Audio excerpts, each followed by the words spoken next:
So that way, I would say, compared to the debt in equity, you have only one-time cost of raising the equity capital, and if you apportion it over a number of years, yearly cost of raising is negligible.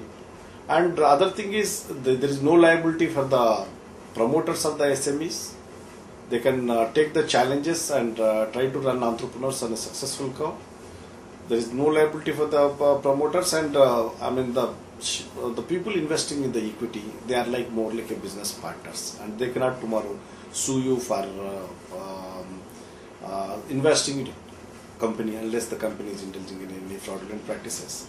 The company promoters are running to the best of their abilities. There is hardly any liability for the promoters of the SMEs. And there are some other benefits are there also, rising of equity capital through BSE SME exchange. In India, we have 30 million enterprises, and we find that there are at least 1 million SMEs who have potential to get listed on the SME exchange in coming years.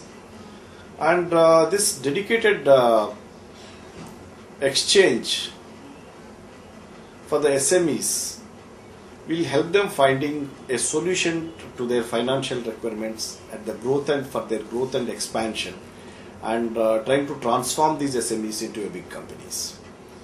And all of us know that generally listing of a company, the company promoters, they get better valuation only by listing. If you are not listing your company, generally, whatever is the net worth, that is the only thing that the company is worth for. But if you are listing a company, then it gives really better valuation. Let us say you are 10 rupees share capital, you are listing with, let us say, another 40 rupees premium with that 50 rupees in the market, then your wealth is multiplied by 5 times. The net worth, the promoter shareholding value has multiplied by 5 times once you get listed on the SME exchange.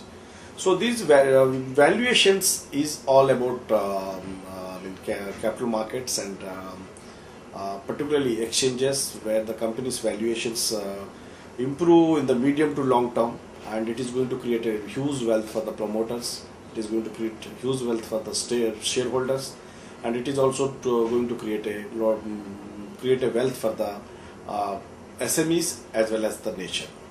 So this is a very big advantage as far as capital markets are concerned and SME exchange is concerned.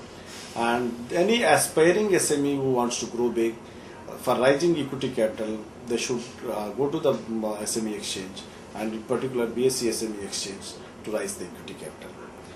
And other very important thing about exchanges is, compared to unlisted companies, there are for a listed SME, there are a lot of tax benefits are there. Generally, long-term capital gains tax is 0 for the listed SMEs. Whereas all of us know that any unlisted company, short-term transactions, they have to pay at least a 30% tax, and long-term at least 10% tax they have to pay. Whereas this listed company has a lot of benefits by way of taxation. And also a very important thing for any listed SME is what you call, the repose of faith by the investors is generally very high. The transparency is better, corporate governance improves for the company, and all of us know that the alternate funding options also become much easier for the SMEs. Like they can write ADRs, GDRs, ECBs, they can even raise further fund through follow-on public offering, and even loans, or even if they want to raise debt further, it becomes much easier for them compared to for an unlisted company. So I would really advise the SME entrepreneurs who have vision and to become big. All of us know that thinking small is a crime. One should think only big, and to grow into big companies, all the aspiring SME entrepreneurs, they should come to the capital markets. They should come to the BSE SME exchange. They should write the equity capital in proportionate to debt equity ratios that is required for your industry, and grow big with the BSE SME exchange.